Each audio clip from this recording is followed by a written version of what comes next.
Hey everyone, it's Lexie. So in today's video I'll be sharing with you all of my thoughts and opinions on Sunflower Sisters by Martha Hall Kelly.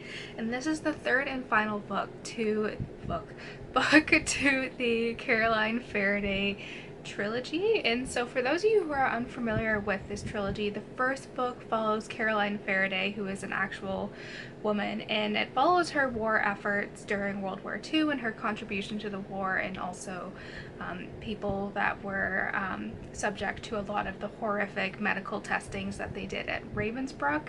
And then the second book, Lost Roses, follows Caroline's mother and her experience during World War I.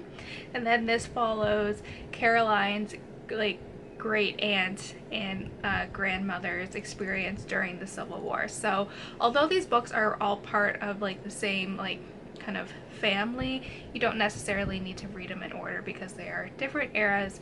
The only ones that are really connected are kind of Lost Roses and Lilac Girls, which are the World War I and World War II, because we do get the same kind of characters of Caroline and her mother in those ones. But this one is totally independent of its own because this was several years before they were actually born. So the premise of this one in particular is that we follow Georgie, who is Caroline's great aunt, and she had a very strong presence in the Civil War. She was a nurse for the Union, and it follows her story and her kind of progression into wanting to, actually make a difference in kind of having a greater role when women were kind of very much pushed to the side. Like, war is a man's problem, like women are too fair and delicate to, be nurses and train for this. So it follows her experience during the war, and then we also get two different perspectives as well. Similar to the other books in the trilogy, we do get multiple point of views.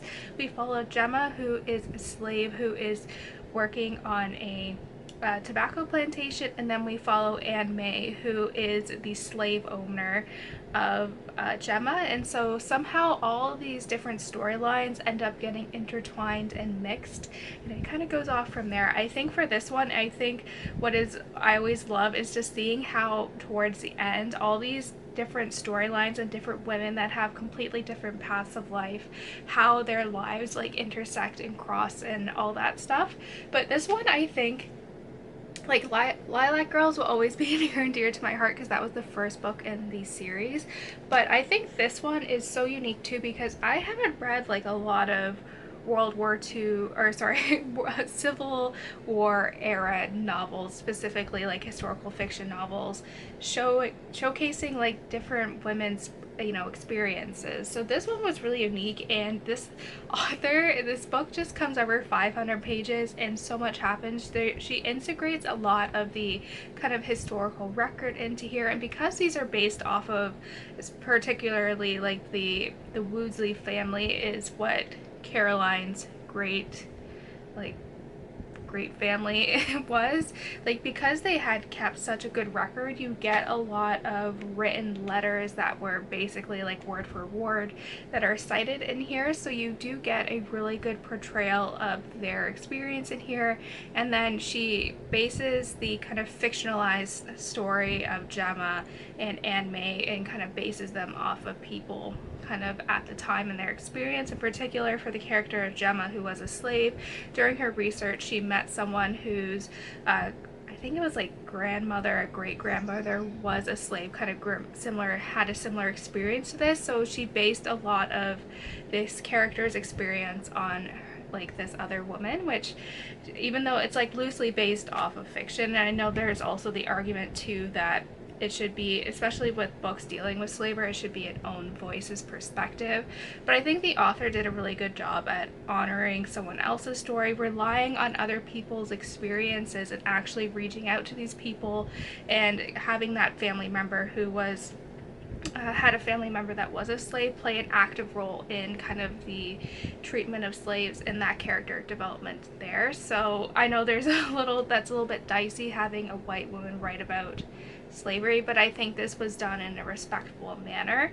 But one thing I really enjoyed about this one is that it didn't shy away from the brutality of slavery and also the brutality of the Civil War.